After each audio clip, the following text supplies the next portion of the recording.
ओडिया नाट्य साहित्य को रुद्धिमंत करने दिगरे भद्रकर अवदान अतुलनीय। एही माटीर नाट्यकारगण निजस्व शैली और जन्मित प्रथम संध्यारे मंचस्थ है भस्मासुरर कथा। नाटक रचना करी ओडिया नाट्य साहित्य को समृद्ध करी आछंती। नाटक समाज एक प्रतिछवि। नाटक सामाजिक जीवन को प्रभावित करने सह सम परिवर्तन करिथाय।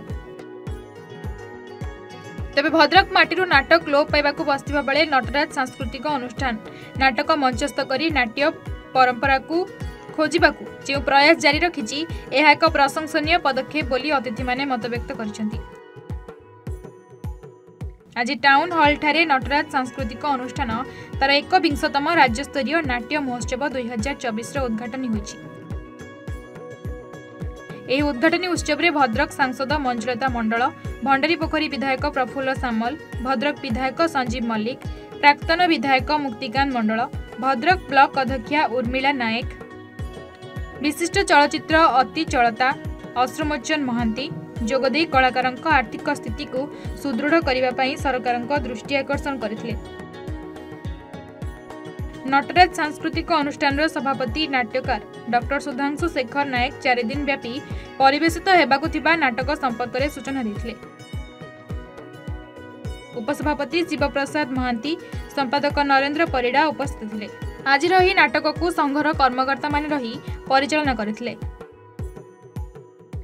नटराज नाट्य संस्था बहु पुरातन नाट्य संस्था भद्रक रे तो द्वारा आज आयोजित हो नाटक महोत्सव सीटा गोटे छुटिया कथा नुह आज्ञा गोटे नाटकटे करने पैसार आवश्यकता आ पैसा जे समस्त पाखे अच्छी भाविया भी भूल ये नाटक किए पैसा काढ़ से भी आउ गोटे बड़ भूल तो तथापि तो समस्ते एकाठी हो गोटे रकम गोटे मन गोटे प्राण रे जे आम नाटक महोत्सव करवा नाटक बाहर नाटक को आनिबा सब नाटुआ मानक एकाठी करवा नाटक को बंचेबा ता भितर समस्ते एकाठी नाटक करुचंती से साधुवाद जनइबी।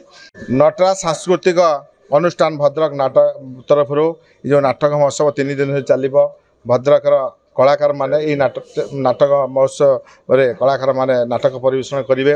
या द्वारा जो कलाकार माने अच्छी केमिति आम भद्रकर कलाकार माने ये जो एक टाउन हॉल टार स्टेज परफॉर्मेंस करेंगे एवं भद्रक दर्शक मैंने देखिए जो कला को आगू नापाई नटराज संस्थार जो प्रयास से मो हृदय धन्यवाद जनाऊँगी।